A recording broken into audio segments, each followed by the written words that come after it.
Diyos ko, Diyos ko, Diyos ko, Diyos ko.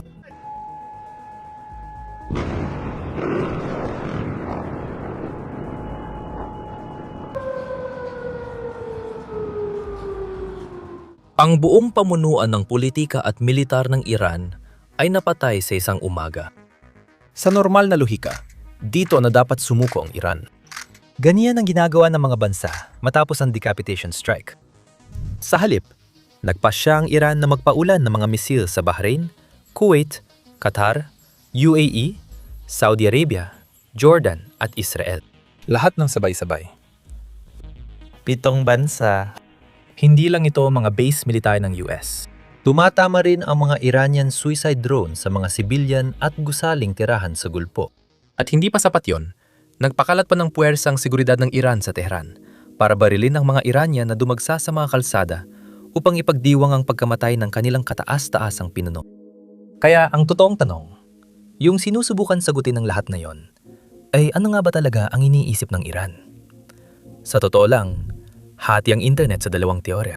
Ang una ay nawala na ang buong command structure ng Iran. Wala nang totoong namumuno sa IRGC ngayon. Ang nakikikita mo ngayon ay parang hukbong walang ulo. Nagpapaputok ng bulag at takot na paghihigante. Isang sugatang rehimen na nagwawala bago tuluyang bumagsak.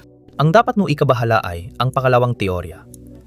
Bawat kilos ng Iran na yon, sabay-sabay na pag-atake sa 7 bansa, pag-target sa mga sibilyan at pagsasara ng kipot ng Hormuz, ay ayon sa plano kahit patay na ang kanilang pinakamataas na pinuno. Hindi lang sa isang tao nakabase ang estratehiya ng Iran sa rehiyon, kundi sa isang institusyon na matagal nang handa para sa ganitong sitwasyon. Sa institusyong iyon, may isang nag-iisip kung anong susunod, hindi lang para sa Iran, kundi para sa buong Gulpo. Tandaan, ang Gulpo ang pinaka-pinag-aagawang lupa sa mundo sa nakaraang 50 taon. Pero bago natin talakayin yan, dapat mong malaman kung bakit hindi ginalaw ng IRGC ang Oman. Kahit na mas malapit ang Oman sa Iran kumpara sa ilang mga bansang tinamaan, matagal ng tahimik na tagapamagitan ng Oman sa pagitan ng Tehran at Washington.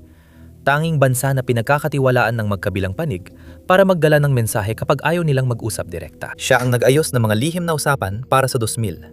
15 nuclear deal na magitan sa palitan ng bilanggo at nag-host ng mga hindi direktang negosasyon sa 12 araw ng digmaan ng hindi tinarget. Kahit noong Pebrero, 27 isang araw bago ang mga pag-atake, lumabas ang foreign minister ng Oman mula sa negosasyon at sinabi sa mundo na may napagkasunduang mahalaga na nagsasabing pumayag ang Iran na hindi kailanman mag-imbak ng enriched uranium. Pumayag ito sa lubos na beripikasyon ng International Atomic Energy Agency at hindi nababawiin ang pagbaba ng uranium inventory sa pinakamababang level. Matagal nang tinanggihan ng Tehran ang mga konsesyon na ito sa iba't ibang yugto ng diplomasya. Kinabukasan, 200 Israeli jet ang umatake sa Iran at tinamaan ang 500 target. Nagpunta ang Iran para makipagnegosasyon at nagbigay ng konsesyon, pero binumba pa rin sila.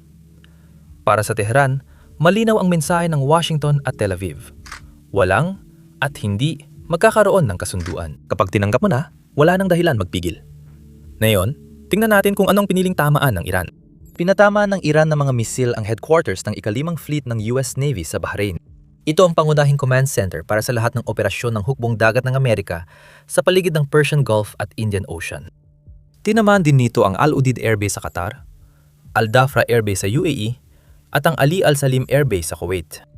Kasabay nito, gumamit sila ng murang Shahid drones para manggulo sa pag-atake sa random na sibilyan at gusaling tirahan sa rehiyon. Kung kailangan mong pumili ng isang lungsod sa buong gitnang silangan na kumakatawan sa pangako ng rehiyon sa mundo, isang lugar kung saan nagaganap ang pandigdigang negosyo at namumuhay ang mga mayayaman, ito ay ang Dubai. Ang Burj Khalifa, Palm Jumeirah, mga mamahaling hotel na naniningil ng libu-libong dolyar kada gabi. At ang paliparang may pinakamaraming internasyonal na pasahero sa mundo. Mga banker sa London at US finance executive lumipat sa Dubai dahil mababang buwis at maraw. Yan ang tatak na binuo at ibinenta ng Dubai sa loob ng 50 taon. Nagpasya ang Iran na umatake rito kahit walang formal na base militar ng US o target sa Dubai. Noong hapon ng Pebrero 28, isang Iranian Shahid drone ang bumangga sa Fairmont, The Palm Hotel at sinunog ito. Inilikas ang Burj Khalifa at nagsagawa ng mabilis na aksyon ng depensa ng himpapawid ng UAE laban sa sunod-sunod na drone.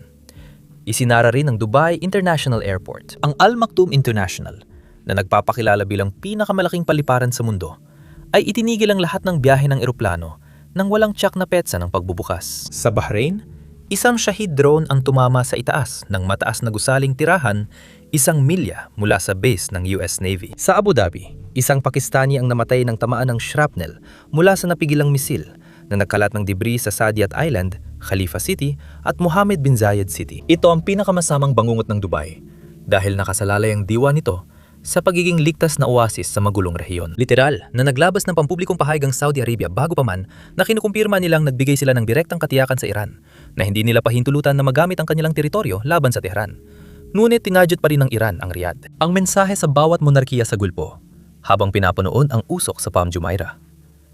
Ang garantiyang pangsiguridad ng Amerika ay naglagay lang ng target sa inyong kabisera. Gusto mo bang manatiling nakatayo ang iyong mga gusaling mataas at bukas ang iyong mga paliparan? Kung ganoon, simulan mong bigyan ng pressure ang Washington na umatras. Para maintindihan bakit naniniwala ang Iran na epektibo ang estratehiya nito ng pressure, kailangan mo munang malaman ang ekonomiya ng Gulpo.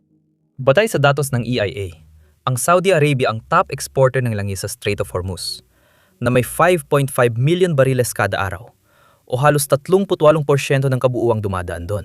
Ang Saudi Arabia ang swing producer ng OPEC, na nag-a-adjust ng produksyon para kontrolin ang presyo ng langis. Kapag tinaasan nilang produksyon, bumababa ang presyo. Kapag binawasan, tumataas. Dahil sa desisyong iyon, sumusunod ang global na merkado ng enerhiya. Ayon kay Colby Conley ng Energy Intelligence, 70% ng spare production capacity ng OPEC Plus o reserbang kapasidad na inaasahan tuwing krisis ay nasa mga bansa sa Gulpo. Kung kailangan mo magdagdag ng supply sa merkado kapag may nangyaring hindi maganda, dito ito magmumula. Mayroon ding pinansyal na arkitektura na nakapalibot dito. Matapos ang 1973 Arab oil embargo, natatalakayin natin sandali. Nagkasundo ang US at Saudi Arabia na ang langis ng Saudi ay ipapresyo sa US dollars. Ang sobrang kita sa langis ay ilalagay sa US Treasury bonds, kapalit ng seguridad na ibinibigay ng Washington sa Saudi. Naging lihim ang classified na bersyon ng kasunduang ito hanggang 2016 nang maghain ng Bloomberg ng Freedom of Information Request sa National Archives. Pinalaganap ng kasunduang ito ang paggamit ng dolyar sa kalakalan ng langis at lumika ng matatag na demand para sa utang ng gobyerno ng US. Ngayon, halos 80% ng transaksyon sa langis sa mundo ay gamit pa rin ng dolyar ng US. Sunod, ang Qatar naman. Ang Qatar, ang halos lahat ng pinagmumulan ng likidong natural gas sa Strait of Hormuz na bumubuo ng halos ikalimang bahagi ng global LNG trade. Simula nang mawala ng access ang Russia sa pamilihan ng Europa noong 2022, naging supplier of last resort ng enerhiya ang Qatar sa Europa. Mas lalo nang umasa ang Alemanya, Pransya at Italia sa LNG mula Qatar na dumadaan sa kipot na ito. Nandyan din ang UAE, Dubai at Abu Dhabi bilang sentro ng pananalapi ng rehiyon. Mahigit $500 bilyong ng kalakalan ang dumadaan taon-taon sa mga daungan ng UAE, na may pinakamaraming punong tanggapan ng multinasyonal na kumpanya maliban sa New York at London. Ginugo ng Dubai ang ilang dekada sa pagpapakilala bilang neutral na lugar kung saan makakapagnegosyo ang silangan at kanluran nang walang inaaresto.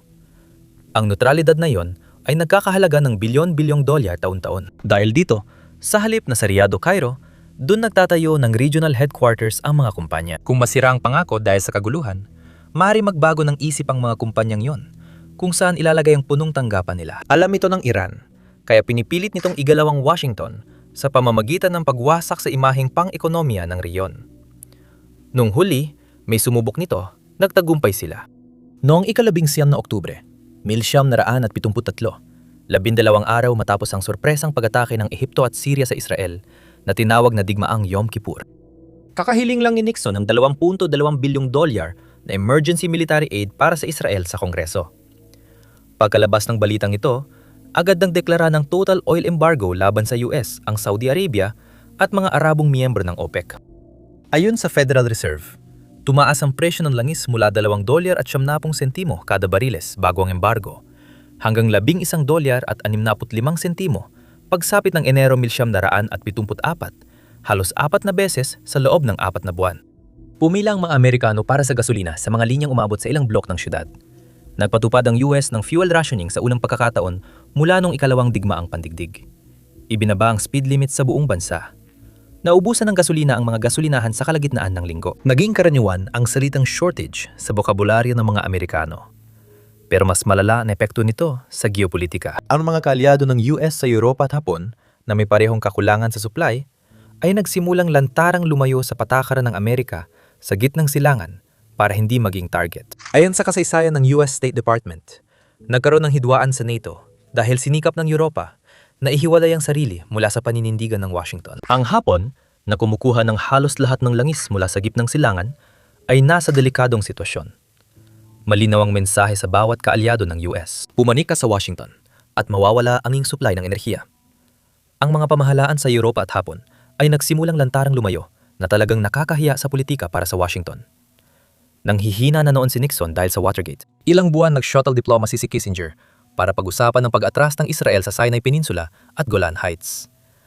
Noong Enero 18, 1974, pumirma ang Israel ng kasunduan sa pag-atras. Noong Marso, tinapos ng mga Arabong Ministeryo ng Langis ang embargo. Gumamit ang grupo ng producer ng langis ng ekonomikong sandata para pilitin ng US na baguhin ang pulisya nito sa aktibong labanan militar at nagtagumpay sila. Malayo pang Iran sa ganito. Wala rin itong suporta ng buong Arabong mundo. Hindi na rin ganon kadependent ang US sa langis ng Gulpo, gaya ng 50 taon nang nakalilipas. Pero hindi naman kailangan ng Iran gawin yon. Dapat gawing magastos ang digmaan para sa mga kaalyado ng Amerika para magsimula ang mga tawag sa Washington mula Tokyo, Seoul, New Delhi at Brussels. Humihihiling sila ng pagbaba ng tensyon dahil naghihingalo ang ekonomiya nila. Yan ang estratehiya ng Iran ngayon. Para maintindihan kung bakit hindi basta-basta binabaliwala ng US ang pressure, mahalagang malaman kung gaano kalayo na rin ang ginawa ng Washington noon para mapanatili ang daloy ng langis sa Gulpo. Noong 1984, halos 4 na taon nang nagpapatuloy ang digmaan ng Iran at Iraq. Nag-atake ang magkabilang panig sa mga oil tanker sa Persian Gulf na tinawag ng mga historiador na Tanker War. Tinatarget ng Iran ang mga barkong konektado sa mga bansang sumusuporta sa Iraq tulad ng Kuwait. Dahil sa seryosong banta ng Iran na hadlangan ng pag-export ng langis mula sa Gulf, humingi ng proteksyon ng Kuwait sa Soviet Union at Estados Unidos. Noong Hulyo 24, 1987, sinimula ng US Navy ang Operation Earnest Will sa paglalagay ng bandilang Amerikano sa 11 Kuwaiti oil tankers at pag-escort sa mga ito sa Persian Gulf gamit ang mga barkong pandigma ng US. Nasa rehiyon ang mahigit 30 barkong pandigma ng Amerika. Sabi ng War on the Rocks, pinakamalaking naval convoy ito mula ikalawang digmaang pandaigdig. Sa unang misyon, sumalpok ang supertanker Bridgeton sa mina ng Iran at napasukan ng tubig. Natpadala pa ang Washington ng mas maraming barko, ngunit patuloy pa rin ang pag-atake ng Iran. Bilang ganti, sinira ng US ang mga oil platform at mga barkong pandigma ng Iran sa Operation Praying Mantis. Sa huli, pumayag ang Iran sa tigil putukan laban sa Iraq. Pagkalipas ng 3 taon, noong 1990, sinalakay ni Saddam Hussein ang Kuwait at isinapanganib ang produksyon sa Gulpo. Nagpadala ang Estados Unidos ng halos 700,000 tauhan sa isang maliit na estado sa Gulpo na di alam ng karamihan ng Amerikano sa mapa. Ang totoong banta ay hindi Kuwait, kundi ang Gulpo, langis, at ang estruktura nito. Paulit-ulit at magastos, pinakita ng US na hindi pwedeng ikompromiso ang daloy ng langis mula sa Gulpo. Alam ng Iran ang kasaysayan, at alam nilang ang pagpuwersa ng komprontasyon sa Gulpo lang ang paraan para gawing mas mahal para sa Washington ang kanilang tugon kaysa sa digmaang nilalabanan nila. Makalipas ang ilang oras mula sa pag-atake sa Iran, naglabas ng babala ang IRGC sa VHF Channel 16, ang Universal Maritime Distress Frequency, na ipinagbabawal ang pagdaan ng mga barko sa Strait of Hormuz. Nagpost ng shipments ang ilang kumpanya ng langis at trading firms. Sinuspinde ng Hapag-Lloyd, isa sa pinakamalaking container shipping company sa mundo, ang lahat ng pagdaan ng kanilang mga barko sa kipot hanggang bagong abiso. Inutusan ng CMA-CGM ang lahat ng barkong patungo sa Persian Gulf na agad maghanap ng masisilungan. Noong umaga ng ika-1 ng Marso, hindi na lang ito babala. Tinamaan ang oil tanker na Skylight na may bandila ng Palau mga 5 nautical miles mula baybayin ng Musandam Peninsula, Oman, sa bungad ng kipot. Lahat ng 20 tripulante ay nailikas. 4 ang nasugatan. Iniulat ng semi-opisyal na ahensya ng balita ng Iran na na lumulubog na ang tanker matapos itong masira. Ang pag-atake sa tanker ay hindi magwawagi ng digmaan. Pero hindi rin naman yon ang layunin. Kailangan lang nilang kumbinsihin ng mga kapitan ng tanker at risk manager ng kumpanya na delikado ng rutang ito. At yon ang nangyayari ngayon. Para mailagay sa presyo, epekto at perspektibo, Nagbabala ang mga analyst ng Barclays na maaring umabot sa $1 bawat bariles ang presyo ng Brent crude. Nagmodelo ang Goldman Sachs at JP Morgan ng ganap na blockade sa 120 hanggang $130 bawat bariles na halos 70% itinaas mula sa $73 noong Biyernes. At sinabi ni Robert McNally, isang energy consultant sa CNBC, na ang matagal na pagsasara ng Strait of Hormuz ay tiyak na magdudulot ng pandaigdigang resesyon. Maring itanong mo, bakit hindi ito nagawa ng Iran noon? Bakit may 40 taon ng pagbabanta at biglang ngayon lang? Dahil ang pagsasara ng kipot ay palaging huling barahan nila. Ito ang nuclear option ng economic warfare. Ginagamit lang kapag may malawakang military response ng US at ubos na ang diplomatikong paraan. Pero tulad ng sabi ko, halos walang epekto sa Estados Unidos ang pagsasara ng kipot. Batay sa datos ng EIA, nag-angkat ang Estados Unidos ng kalahating milyong bariles bawat araw mula sa Persian Gulf noong 2024 na humigit kumulang 2% ng kabuuang konsumo ng petrolyo sa US. Makakaraos ang Washington sa abala. Pero ibang sitwasyon para sa mga kaalyado ng Amerika. Noong 2024, 84% ng krudong langis na dumaan sa kipot ay napunta sa mga pamilihan sa Asia. Ang China, India, Hapon at Timog Korea ay magkakasamang bumuo ng 69% ng lahat ng daloy ng krudong langis mula Hormuz. Ang Hapon, na halos walang sariling produksyon ng langis, ay umaasa sa kipot para sa humigit kumulang 80% ng inaangkat itong krudong langis. Ang Timog Korea naman, 68%. India, 53%. Hindi pinili ng mga bansang itong digmaan. Walang kinalaman ng Hapon at Timog Korea sa alitan ng US at Iran. At gayunpaman, sila ang mga nakaharap sa posibilidad na maputol ang kanilang supply ng enerhiya. Ayon sa pamahalaan ng Hapon, may 180 hanggang 200 araw silang estratehikong reserba bago maging critical ang supply. Ganoon din ang sitwasyon sa Timog Korea. Kapag paubos na ang reserba, sabay-sabay maghahanap ng alternatibong supply ang mga bansa na magpapatas ng presyo sa buong mundo at agad mararamdaman ng Europa at iba pang umaangkat ng langis. At sa huli, isang sunod-sunod na tawag mula Beijing, Tokyo, Seoul at New Delhi ang umaabot sa Washington. Tandaan, noong 1973 hindi pinigilan ng mga Arabong tagagawa ng langis ang US sa pagbibigay ng armas sa Israel sa pamamagitan ng direktang pag-atake sa Amerika. Ginawang magastos ang digmaan para sa mga konektado sa Amerika hanggang sa bumigay ang politika. Iyan din ang estratehiyang sinusubukan ng Iran ngayon. Pagsapit ng Pebrero, 28 tinaya ng Israel Intelligence na may humigit kumulang 2,000 ballistic missile ang Iran. Kahanga-hangang bilang na yan dahil matapos ang 12 araw na digmaan noong nakaraang taon, nabawasan ng Iran sa 1,000 at 500 missile at halos 100 na lang ang gumaganang mobile launcher mula 480 dati. Ginamit ng Iran ang ikalawang kalahati ng 2025 sa mabilisang muling pagtatayo. Nagpadala ang mga kumpanyang Chino ng 2,000 tonelada ng sodium perchlorate sa Iran gamit ang Shell Company at komersyal na barko para iwasan ang mga sanksyon. Nagpatuloy ang produksyon ng mga underground missile city na nakabaon ng malalim para makaligtas sa mga airstrike. Sa Pebrero, 28 muli na itayo at napuno ng Iran ang kanilang arsenal. At ngayon, ang mga misil na yon ay naubusan na ng oras. Ang mga misil na yon, layunin ng Operation Epic Fury na hanapin at sirain ang mga ito bago pa magamit. Mukhang sinusubukan namang gamitin ng Iran ang kanilang arsenal habang mayroon pa sila nito. Hindi kailangang magdudot ng malaking pinsala ang mga misil ng Iran. Matapos ang digmaan nung nakaraang taon, kapos na ang kanduran at mga kaalyado sa interceptor. Ayon sa Center for Strategic and International Studies, nasa 150 THAAD interceptor ang inilunsad ng US sa 12 araw na digmaan noong Hunyo. Bawat isa ay nagkakahalaga ng $10 milyong at inaabot ng taon bago makagawa ng marami. Ayon sa doktrina ng militar, kailangan magpaputok ng 2 hanggang 3 interceptor sa bawat paparating na misil para mapataas ang tsansa ng pag-neutralize. Kung magpapakawala ang Iran ng 100 misil sa isang bugso, kailangan ng 200, 300 interceptor para mapigilan ito. Gawin mo yan ng 3 o 4 na beses at mahihirapan ang mga nagtatanggol sa Dubai, Riyadh at Tel Aviv. Diyan pumapasok ang Shahid drone na nagkakahalaga ng nasa $50,000 bawat isa, na parang malaki ang halaga, hanggang sa mapagtantumang ang gastos sa interceptor fire para mapatigil ang isa ay umaabot ng milyon-milyong dolyar. Hindi kailangan gamitin ng Iran ang Shahid para sirain ang mahalaga. Sapat na ang paulit-ulit na pagpapalipad nito para maubos ang interceptor na kulang na simula pa lang ng labanan. Hanggang dumating ang oras na totoong ballistic missile na ang dumarating at wala ng panangga. Kaya kapag nakita mong buo pa ang Burj Khalifa at iniisip mong nagpapasensya ang Iran, mas mainam isipin na dahan-dahang pinapahina ng Iran ang depensa at hinihintay ang tamang oras para makalusot. Dito papasok ang huling at pinakanakakabahalang tanong. Sino bang namumuno sa Iran na yon?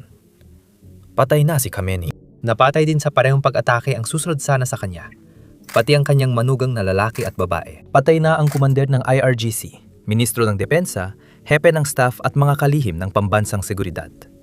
Nawala agad ang buong linya ng kahalili. Sa konstitusyon ng Iran, isang 3 kataong pansamantalang konseho ang namuno hanggang makapili ang Assembly of Experts ng bagong leader. Itinalaga ng Iran ang mataas na klerigo na si Ayatollah Ali Reza Arafi sa konsehong iyon, kasama si Pangulong Masoud Pezeshkian at ang punong maestrado, Gholam Hossein Mohsin Ejai. Sa papel, intact pa ang konstitusyon. Pero tandaan, ang pagtanggal kay Ayatollah Khamenei ay di katulad ng pagpapalit ng rehimen. Oo, ang pinakamataas na pinuno ang may lehitimong autoridad, pero IRGC na mismo ang rehimen. Ito ang lakas, pera, intelligence apparatus, regional proxy network at institusyonal na pagpapatuloy. At ngayon, may bagong komandante na ito.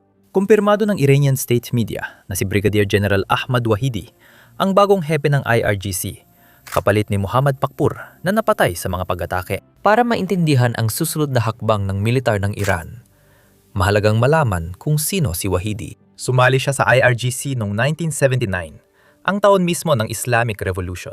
Bilang tagapagtatag ng institusyon, siya ang unang komande ng Quds Force, elite unit ng IRGC, na namamahala sa foreign intelligence at extraterritorial missions ng Iran. Ang Quds Force ang nagbuo ng Hezbollah sa Lebanon, Hamas sa Gaza, infrastruktura ng Houthi sa Yemen, at Shia militia sa Iraq. Hindi lang pinamunuan ni Wahidi ang unit na ito. Siya rin ang lumikha ng buong estruktura ng estratehiyang panrehiyon ng Iran mula sa simula. Ang kumalit sa kanya ay si Qasem Soleimani, na napatay ng US sa drone strike sa Baghdad noong Enero. 2020 si Soleimani ay alagad ni Wahidi. Si Ahmad Bugnia, pangunahing komandante militar ng Hezbollah, na napatay sa Damascus noong 2008. Noong 2007, naglabas ng red notice ang Interpol para arestuhin si Wahidi dahil sa 1,900 at 74 AMIA bombing sa Buenos Aires, Argentina, na nagwasak sa Jewish Community Center. Pumatay ng 85 at nakasugat ng higit 300. Napag-alaman ng mga taga-usig sa Argentina ng pag-atake ay iniutos mula sa pinakamataas na pamahalaan ng Iran. Kaya nung hinirang si Wahidi bilang ministro ng depensa, noong 2009, umani ito ng matinding batikos sa buong mundo. Noong 2011, dahil sa matinding protesta ng Argentina sa pag-imbita kay Wahidi sa isang seremonya, pinaalis agad siya ng ministro ng panloob ng Bolivia at humingi ng paumanhin sa Buenos Aires. Siya ay pinatawan din ng parusa ng US at EU at kilala bilang pinakatapat kay Khamenei sa IRGC. Nang sumiklab ang alitang pampubliko sa pagitan ni Pangulong Ahmadinejad at Khamenei na nauwi sa maruming agawan sa kapangyarihan, epektibong nagsilbi si Wahidi bilang espiya ng kataas-taasang pinuno sa loob ng gabinete. Regular na nag-uulak pabalik kay Khamenei tungkol sa kaguluhang pumipigil sa pamahalaan. Matapos mapatay si Soleimani noong 2020, nanawagan si Wahidi ng pagganti na magsasanhi ng pagkasakal sa mga Amerikano. Noong isang taon, nang tanungin siya sa TV tungkol sa pag-atake ng Israel sa nuclear site ng Iran, sagot niya, kung gagawin nila, matindi silang atakehin at wawasakin. Siya ngayon ang namumuno sa pinakamakapangyariang institusyong militar ng Iran at may matibay na dahilan upang ipagiganti ang leader na pinagsilbihan niya buong buhay niya. Mas nakakabahala, walang malinaw na solusyon para mapababa ang tensyon.